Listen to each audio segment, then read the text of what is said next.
एक गांव था, नाम था ढोलकपुर। बड़ा ही शांत और सुंदर गांव था। लोग हमेशा खुशी से झूमते थे क्योंकि उस गांव में रहता था महाराज रायस्टार, जो अपने गांव के लिए एक शेर था, जो कभी अपने लोगों के साथ गलत होने नहीं देता था। लेकिन उस गांव में छुपा था एक डरावना राज, एक राज जो सबके दिल में था पर जुबान पे नहीं।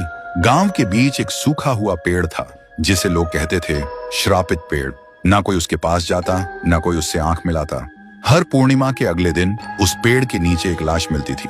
लोग कहते रात में कोई आता है और लाश छोड़ जाता है, लेकिन कभी किसी ने कुछ देखा नहीं, और देखता भी कैसे। जो देखता वो अगले दिन पेड़ के नीचे होता था। एक दिन रायस्टार ने ठान लिया, बस अब और नहीं, इस राज का अंत मैं ही करूंगा, क्योंकि ढोलकपुर का नाम मिट्टी में मिल रहा था। फिर एक पूर्णिमा की रात रायस्टार चुपके से जाकर पेड़ के पास बैठ गया। रात के 2 बजे एक आवाज आई, ठुंग ठुंग ठुंग ठुंग ठुंग ठुंग ठुंग ठुंग ठुंग सहूर। और फिर वो पेड़ भूत में बदल गया। वो भूत कुछ अजीब सा था, एक भयानक शैतानी हंसी वाला चेहरा, आंखें बड़ी बड़ी। वो पेड़ चल के एक घर के गेट को जोर जोर से खटखटाने लगता है। तभी एक आदमी डर के मारे आवाज सुन के बाहर निकलता है। वो भूत अपने लकड़ी जैसे हाथ से एक ऐसा थप्पड़ मारता कि उसकी सांस वहीं थम जाती है, और उसी जगह उस लाश को ले जाता है और वापस फिर से पेड़ बन जाता था। देखते ही रायस्टार का दिल कांप जाता है, पर वो कुछ बोलता नहीं।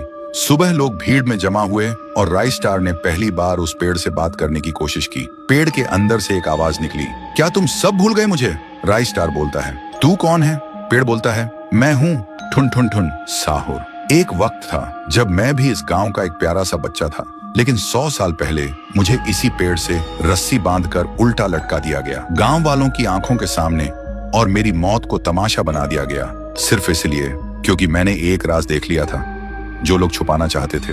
और उसी पल से मेरी रूह इस पेड़ से जुड़ गई।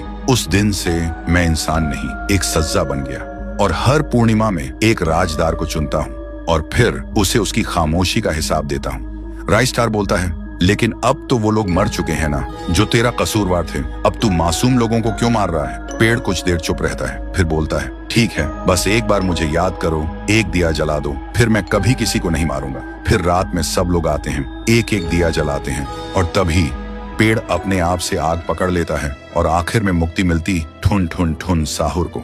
उस दिन के बाद गांव में कभी कोई लाश नहीं मिली। हर पूर्णिमा में लोग एक दिया जलाकर उसकी यादों को जिंदा रखते हैं, क्योंकि अगर भूल गए तो सपने में एक आवाज सुनाई देती थी, ठुंग ठुंग ठुंग ठुंग ठुंग ठुंग ठुंग ठुंग ठुंग सहूर।